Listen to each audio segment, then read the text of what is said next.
전체적인 말씀의 제목은 하나님을 기대하라 라는 내용이었고, 우리가 오전에는 하나님의 통치하심을 기대하라 라는 제목을 함께 나눴습니다. 이번 시간에는 하나님의 때, 하나님의 타이밍을 기대하라 라는 제목으로 하나님의 때에 대해서 우리가 함께 생각하면서 은혜를 나누고자 합니다. 우리 모두에게 이런 경험들이 다 있으셨을 겁니다. 바로 지금이야, 이때야, 이런 외침이죠. 이번이 내 인생에 있어서 최고의 기회야, 절호의 기회야, 이렇게 확신하는 순간 중요한 발표를 앞두고 또 새로운 사업에 모든 것을 걸고 또 오랜 기도의 응답이 드디어 눈앞에 펼쳐지는 걸 갈 때 우리는 온 마음과 영혼을 다해서 그 순간에 집중하게 됩니다. 정말 이번만큼은 막혔던 취업의 문이 열릴 것이라 라고 믿었고, 또 기도하고 있었던 그 자녀들의 문제가 드디어 해결될 것이라고 기대를 했는데, 또 깨어졌던 관계가 드디어 회복될 것이라고 내 마음 가운데 확신하고 있었는데, 이런 우리의 간절한 기대와는 다르게 모든 것이 한순간에 물겁처럼 사라질 때가 종종 우리 가운데 있게 되더라는 거죠. 정성껏 쌓아올린 모래성이 밀려오는 파도에 허무하게 쓸려 내려가는 것처럼 그런 우리의 상실감이 우리 가운데 있다는 것입니다. 레바논의 위대한 시인 칼린 지브란이 이렇게 그래서 노래를 하게 됩니다. 어릴 때 나는 모래밭에 글 한 줄을 써놓고 거기에 내 모든 영혼을 바쳤다. 그러나 밀물이 들어왔다 돌아간 뒤 바닷가에 남은 것은 나의 무지한 뿐이었다. 우리 인생에도 이럴 때가 참 많은 것 같습니다. 모든 것을 쏟아 부었는데 결국 아무것도 남지 않은 것 같은 깊은 허무함과 그 상실감, 그때 우리는 무너져 내리는 가슴을 끌어안고 하나님께 이렇게 묻게 됩니다. 하나님, 왜 그러시는데요? 이렇게 우리가 울 수밖에 없게 되는 거죠. 왜 제게 이러시는 건데요? 오늘 본문에 나오는 요셉의 삶이 그랬습니다. 보디벨 장군의 집에서 그는 정말 성실하게 일했습니다. 야, 이제 이곳에서 내가 하나님의 뜻에 맞게 하나님께로부터 이제 세움을 받는구나 라고 기대를 했을 것입니다. 그런데 그에게 돌아오는 것은 뭐예요?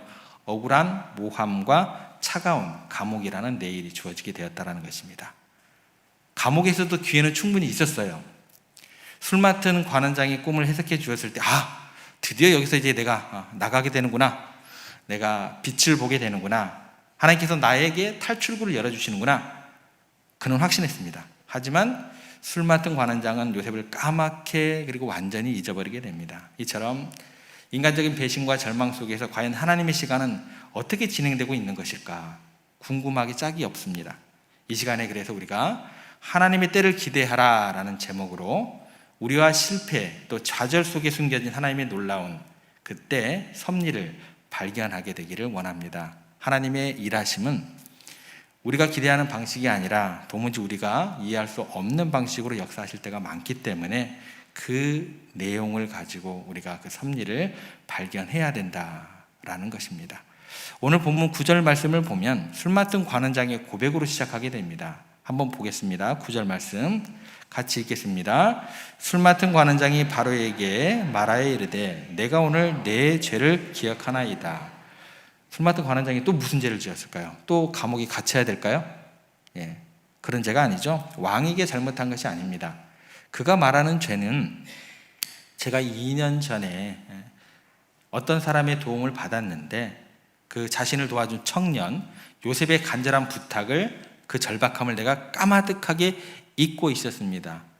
이게 오늘 보니까 제게 큰 죄가 되는 것 같아요 라는 고백이에요. 그런데 바로 왕이 기이한 꿈 때문에 번민하고 온 나라가 소란스러워지고 나서야 그때서야 비로소 요셉이라는 사람의 이름이 떠올랐다라는 거예요. 우리의 마음이 가장 아플 때가 언제입니까? 바로 이럴 때죠. 나에게는 정말 목숨이 걸린 절박한 문제인데 나를 도와줄 사람은 나를 까마득해 잊어버리고 아무렇지도 않게 살아갈 때 우리는 속이 터지죠. 깊은 상처를 받게 되더라는 거예요. 근데 그게 이야기의 끝이 아니었다라는 거예요. 하나님께서 갚아주시게끔 한다라는 거죠. 그죠? 내가 노력하지 않아도, 내가 애쓰지 않아도 그 사람을 가장 염치 없게 만들어서 나를 도와주게끔, 자기가 생색을 내지 못하도록 그렇게 만들어주시더라는 거예요. 그런데 참 요셉의 입장에서는 속상한 게 뭔 줄 아세요? 이게 잊혀짐이 한두 번이 아니잖아요. 그죠? 얼마나 속이 상해요. 잊혀짐의 연속이다라는 게 요셉의 인생이었다라는 것입니다. 형제들에게 미움받아서 노예로 팔리면서 먼저는 사랑하는 가족들에게 잊혀짐을 당했어요. 그리고 신뢰를 잘 쌓아가고 있었는데 신뢰를 쌓았던 주인 보디발에게 그 아내를 통해서 누명이 씌워지게 되고 보디발 장군에게까지 잊혀지게 되고 그렇게 감옥에 갇히게 되었다는 거예요. 참 이제는 하다 감옥에서 같이 있었던 사람의 내일에 대해서 그렇게 잘 해석해주고 그 길을 안내해 주었더니 은혜를 베풀었던 술 맡은 관원장에게까지 잊혀지게 됩니다. 그런데 여러분 여기에서 이제 놀라운 반전이 등장하게 되더라는 거죠. 인간의 이 잔인한 망각조차도 하나님의 위대한 섭리 안에 있었다는 사실입니다. 하나님께서는 요셉을 위한 훨씬 더 크고 놀라운 계획을 가지고 계셨다라는 거예요. 그럼 이렇게 이야기가 정리가 되는 거예요. 사람들이 주는 실망 한두 가지로 끝나는 게 아니죠. 중첩되다 보니까 어떻게 돼요? 사람들이 주는 상처가 더욱더 나를 깊이 상처를 주고 또 애리게 하고 이 모든 것들이 합쳐지면서 가장 완벽한 때, 가장 좋은 하나님의 때를 만들고 계셨다라는 이야기로 연결이 되더라는 거예요. 기억하시기 바랍니다. 사람은요, 우리들을 잊을 수 있습니다. 100% 가능해요. 사람은 여러분들을 배신할 수 있습니다. 그런데 하나님은 단 한순간도 여러분들을 잊지 않으신다라는 거예요. 이사야 49장 15절 말씀 저희들이 함께 보겠습니다. 이렇게 기록되어 있습니다. 함께 읽겠습니다. 여인이 어찌 그 젖먹는 자식을 잊겠으며 자기 태에서 난 아들을 긍휼히 여기지 않겠느냐. 그들은 혹시 잊을지라도 나는 너희를 잊지 아니할 것이라. 젖먹는 자식 내버리는 부모 있어요 없어요? 안타깝지만 있습니다.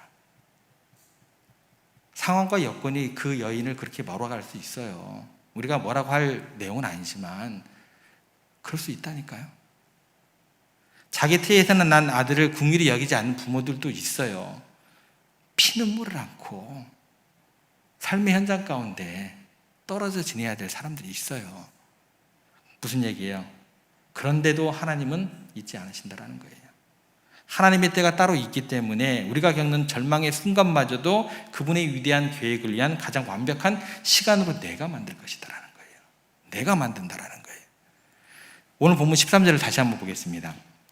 거기에 보면 술 맡은 관원장이 감격에 차서 왕 앞에서 외치는 이야기가 이렇게 기록되어 있어요. 그 해석한 대로 되어 나는 복직되고 그는 매달렸나이다. 저는 이 이야기가 끝인 줄 알았어요. 왕에게 그 죄를 고백하는 거예요. 저는 나오고 난 다음에 까마득히 잊었는데 그게 잊을 수밖에 없었던 게 그 이야기가 모든 이야기의 끝인 줄 알았어요. 그 사람도 그러고 요셉도 그러고 나도 그러고 나는 나왔으니까 그 얘기가 끝난 줄 알았어요. 근데 지금 돌아보니까 그 얘기가 끝이 아니네요. 왜요? 왕의 근심을 띤 얼굴을 보니까 갑자기 그 이야기가 다시 연결이 되더라는 거예요. 다시 떠오르게 되더라는 거예요. 제가 큰 죄를 지었네요. 다시 이야기가 연결되는 것입니다.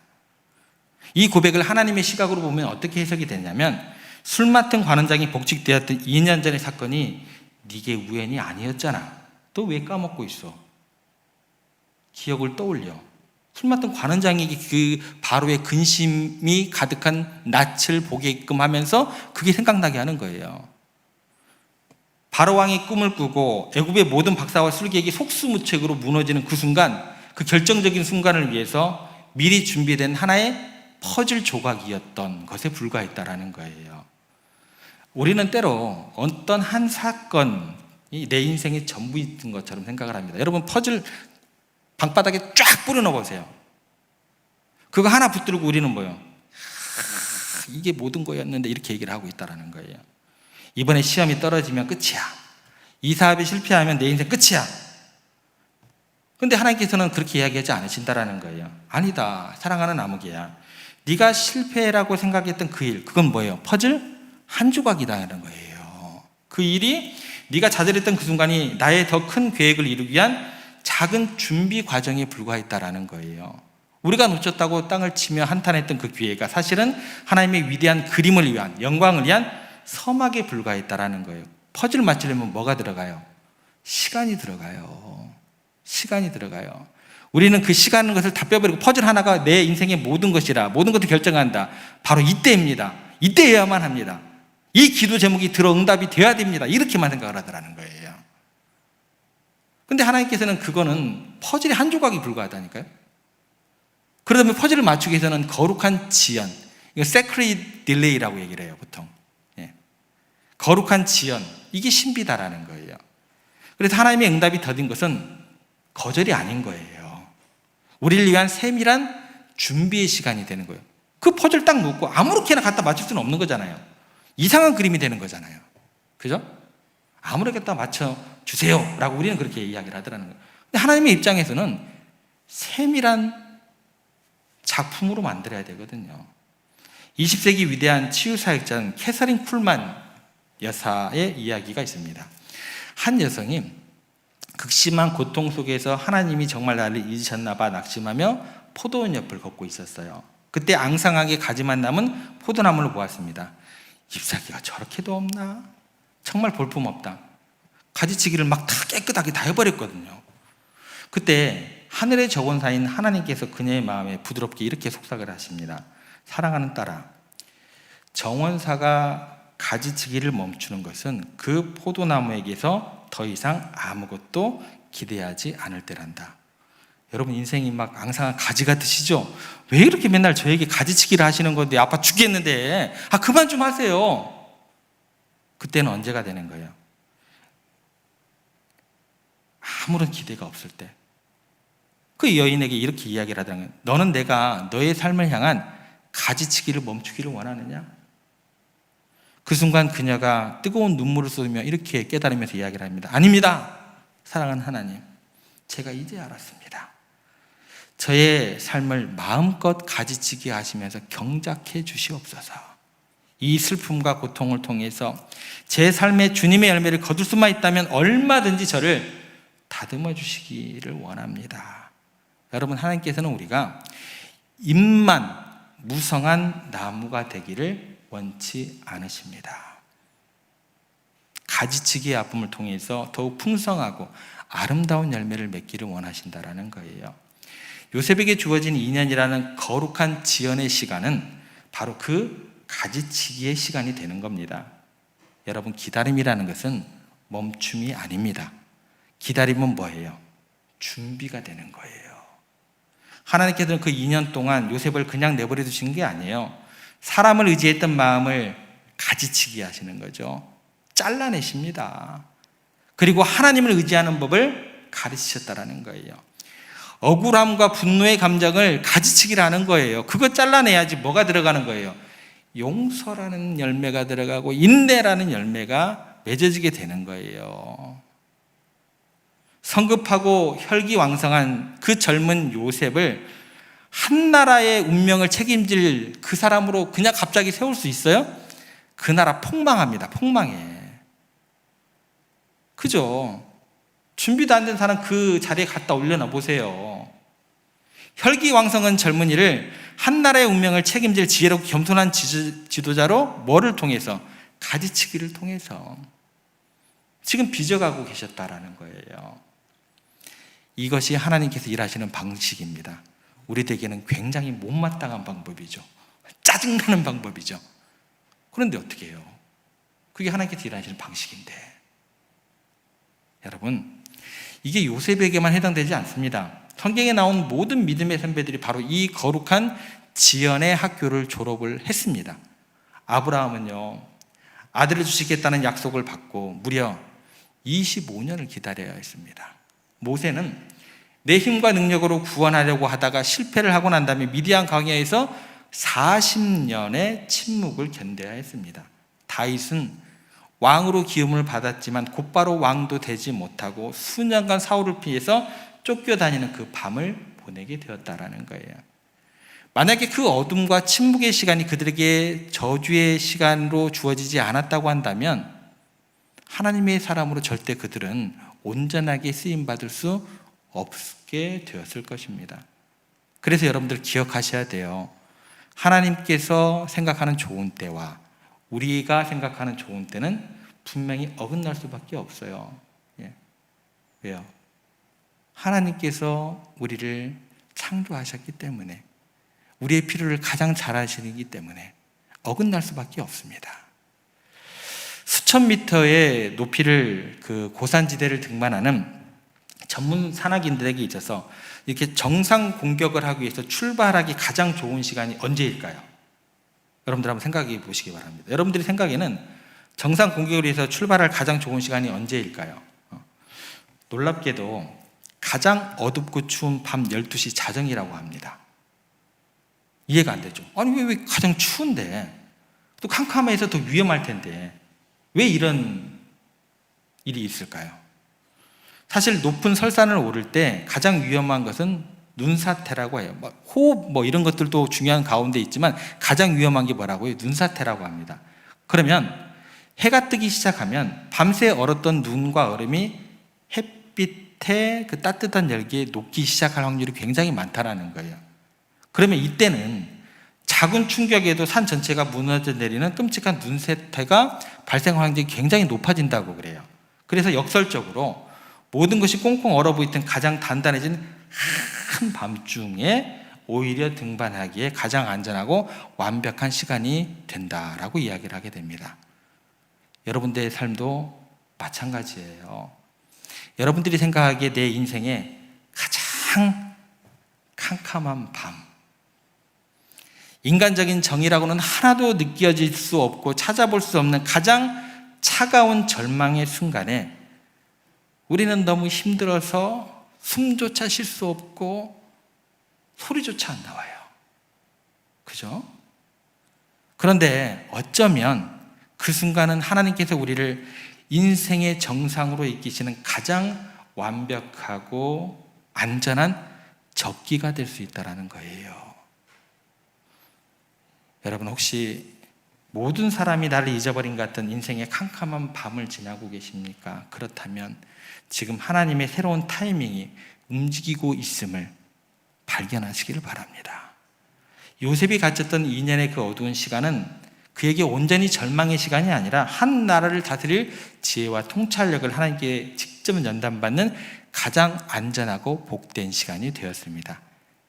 그래서 일이 막혔다고 너무 걱정만 하지 마시기를 바랍니다. 여러분들이 안달한다고 그 일이 이루어지는 게 아니에요. 그죠? 중요한 것은 사람이 기대하는 때가 아니라 하나님의 때, 그 때를 신뢰하는 것입니다. 잠잠히 그리고 끝까지 우리는 하나님을 기대하는 것을 포기하지 않으면 되는 것입니다. 모든 것을 협력하여 선을 이루시는 하나님의 때를 기다리기 위해서 우리에게는 그래서 무엇보다도 인내가 필요합니다. 미국의 30대 대통령이었던 켈빈 쿨리지가 이런 말을 했습니다. 세상에 인내를 대신할 것은 아무것도 없다. 재능이 인내를 대신할 수 없다. 재능을 가지고도 성공하지 못한 사람들이 많다. 천재적인 자질도 인내를 대신할 수 없다. 천재가 다 성공하지 못한다는 것은 누구나 다 알고 있는 사실이다. 교육도 인내를 대신하지 못한다. 이 세상에는 교육을 받고도 자기 역할을 제대로 감당하지 못하는 사람들이 수도 없이 많다. 그러나 끈기와 결단력이 있는 사람은 무엇이든 이루어낼 수 있다. 쿨리지는 인내가 단순히 버티는 힘이 아니라 무엇이든지 이룰 수 있는 강력한 결단력이라고 이야기를 합니다. 그렇다면 우리는 무엇을 결단하며 기다려야 할까요? 이게 애매모호해요. 이거에 대한 정답을 철학자 키에르케고르가 이렇게 이야기를 해줍니다. 선택을 하지 않는 것 자체도 선택이다. 다시 한번 말씀드릴게요. 선택을 하지 않는 것 자체도 뭐가 된다고요? 여러분들이 운전대 잡지 말라는 얘기예요. 근데 우리는 우리가 운전대를 잡으려고 해요. 선택을 하지 않는 것도 선택이다. 이 말이 뭐냐면 인내로서 하나님의 때를 기다리는 것, 바로 그것이야말로 우리가 할 수 있는 가장 위대한 뭐가 된다는 거예요? 최고의 선택이 된다는 거예요. 우리가 말하는 이 기다림은요, 손 놓고 운명을 한탄하는 그런 수동적인 기다림이 아닙니다. 적극적인 신뢰가 바탕이 되는 그런 기다림이 신앙의 기다림인 거예요. 우리는 하나님께서 반드시 일하실 것을 믿기에 조급해하거나 원망하지 않는 것입니다. 우리는요, 하나님께서 가장 좋은 때를 알고 계심을, 그것을 믿기 때문에 지금 내가 있는 자리에서 여전히 성실하게 눈물을 흘리면서도 하루를 살아내는 것, 그것입니다. 요셉이 2년 동안 감옥에서 절망만 하고 있었다고 한다면 바로 앞에 섰을 때 꿀먹은 벙어리로 있었을 거예요. 기다리는 동안 하나님과 동행하면서 자신의 내면을 갈고 닦았고 가지치기 당했고 그렇게 인내하면서 그 시간을 감당했었기 때문에 꿀먹은 벙어리가 요셉은 안 됐습니다. 세상 사람들이 내 타이밍을 망쳤다고 낙심할지라도 우리는 더 위대한 하나님의 계획과 섭리가 지금 이 순간에도 진행되고 있음을 믿고 끝까지 그 하나님을 기대하면서 승리하는 삶을 살아가는 여러분들과 세종의 모든 권속들 되시기를 주님의 이름으로 축복합니다.